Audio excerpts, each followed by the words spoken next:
Hello and welcome to a Sunday morning meetup in which I explore books to read. B is for biography. A biography is not just a detailed description of a person's life. It involves more than just the basic facts like education, work, relationships and death. It portrays a person's experience of these life events. The very best biographers will present a subject's life story, highlighting various aspects of his or her life, including intimate details of experience, and may include an analysis of the subject's personality. At first, biographical writings were regarded merely as a subsection of history, with a focus on particular individual of historical importance. In the independent genre of biography, as distinct from general history writing, began to emerge in the 18th century and reached its contemporary form at the turn of the 20th century.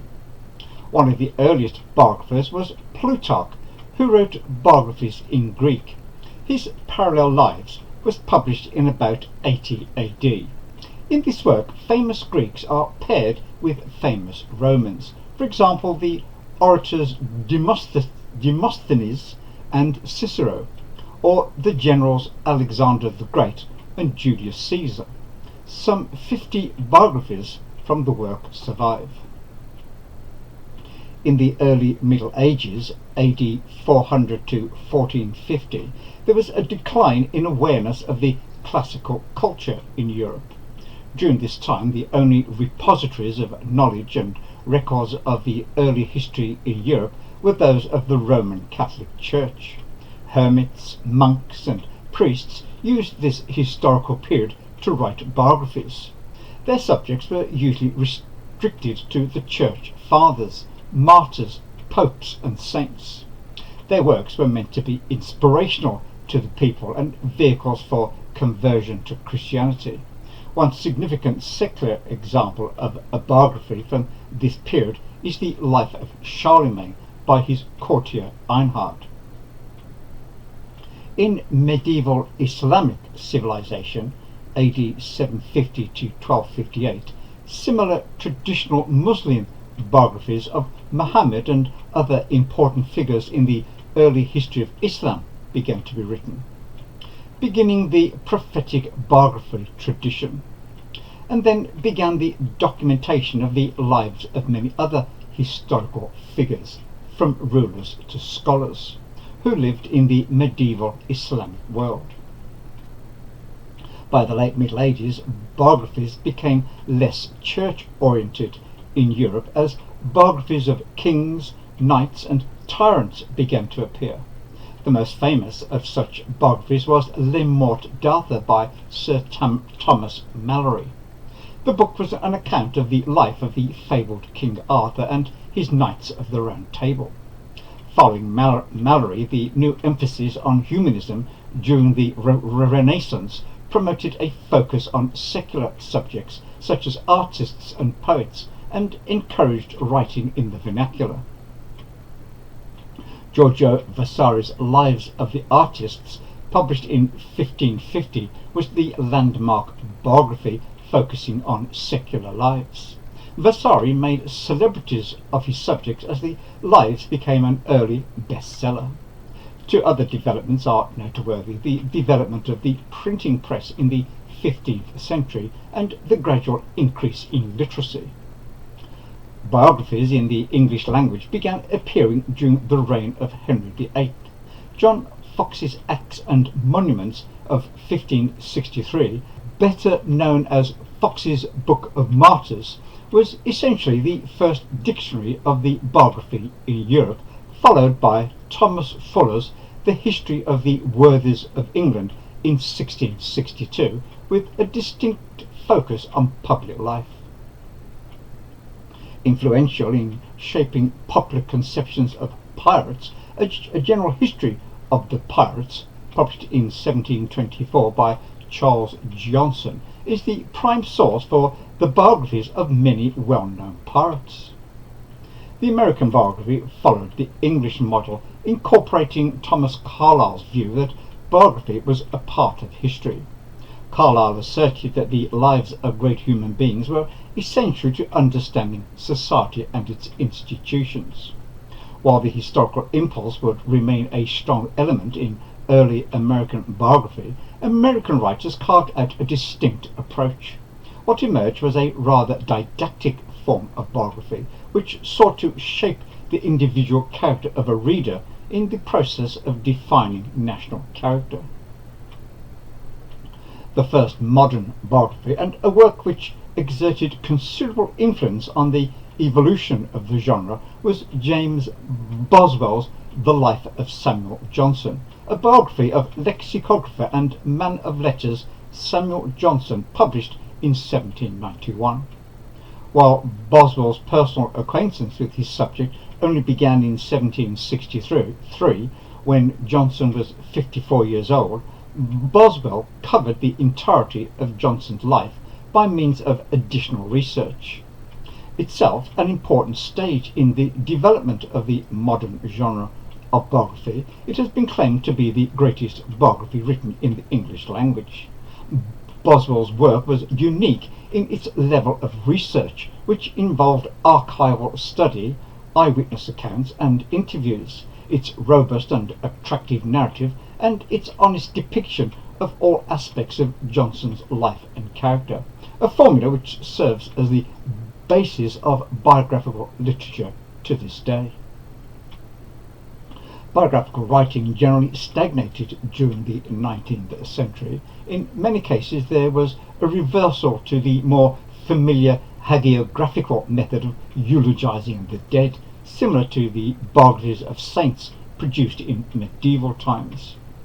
A distinction between mass biography and literary biography began to form by the middle of the century, reflecting a breach between high culture and middle class culture. However, the number of biographies in print experienced a rapid growth thanks to an expanding reading public.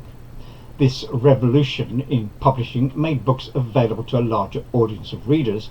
In addition, affordable paperback editions of popular biographies were published for the first time. The sciences of psychology and sociology were ascendant at the turn of the 20th century and would heavily influence the new century's biographies. The demise of the great man theory of history was indicative of the emerging mindset. Human behaviour would be explained through Darwinian theories.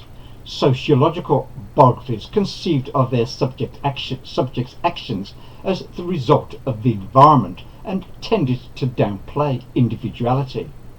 The development of psychoanalysis led to a more penetrating and comprehensive understanding of the biographical subject and induced biographers to give more emphasis to childhood and adolescence. Clearly, these psychological ideas were changing the way biographies were written. The conventional concept of heroes and narratives of success disappeared in the obsession with psychological explorations of personality. British critic Lytton Strachey revolutionized the art of biographical writing with his 1918 work Eminent Victorians, consisting of biographies of 4 leading figures from the Victorian era: Cardinal Manning, Florence Nightingale, Thomas Arnold and Gerald Gordon. Strachey set out to breathe life into the Victorian era for future generations to read. Up until this point, as Strachey remarked in the preface, Victorian biographies had been as familiar as the cortege of the Undertaker and wore the same air of slow, funereal barbarism. Strachey defined the tradition of 2 fat volumes of undigested masses of material and took aim at the 4 iconic figures. His narrative demolished the myths that had built up around these cherished national heroes, whom he regarded as no better than a set of mouth-bungled hypocrites. The book achieved worldwide fame due to its irreverent and witty style, its concise and factually accurate nature, and its artistic prose. Be sure to watch Amy's excellent analysis of this book I will leave a link to her video in the show notes below. In the 1920s and 30s, biographical writers sought to capitalise on Strachey's popularity by imitating his style. This new school featured iconoclasts, scientific analysts and fictional biographers, and included Gamaliel Bradford, André Marot and Emile Ludwig, among others. Robert Graves, who published I Claudius in 1934, stood out among those following Strachey's model of debunking biographies. The trend in literary biography was accompanied in popular biography by a sort of celebrity voyeurism in the early decades of the century. This latter form's appeal to readers was based on curiosity more than morality or patriotism. By World War I, cheap hardcover reprints had become popular. The decades of the 1920s witnessed a biographical boom. The feminist scholar Caroline Hellebrun observed that women's biographies and autobiographies began to change character during the second wave of feminist activism. She cited Nancy Milford's 1970 biography, Zelda, as the beginning of a new period of women's biography, because only in 1907 were we ready to read not that Zelda had destroyed Fitzgerald, but Fitzgerald her. He had usurped her narrative.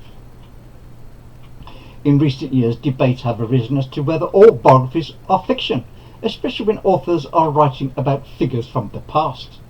President of Wolfson College at Oxford University, Hermione Lee, argues that all history is seen through a perspective that is the product of our contemporary society, and as a result biographical truths are constantly shifting. So the history biographers write about will not be the way that it happened, it will be the way they remembered it. And while biographical works are usually considered non-fiction, fiction can also be used to portray a person's life. One of the most enjoyable that I have read is Catherine the Queen by Mary M. Luke, who really brings Catherine, the first wife of Henry VIII, to life in this superb fictional biography. Let me know in the comments below if you have a favourite biography, and you can discover my 10 favourite biographies in the end card at the end of this video. And now here's a quick recap of all the books, and I'll be back on Tuesday with the Opera Composer's Book Tag.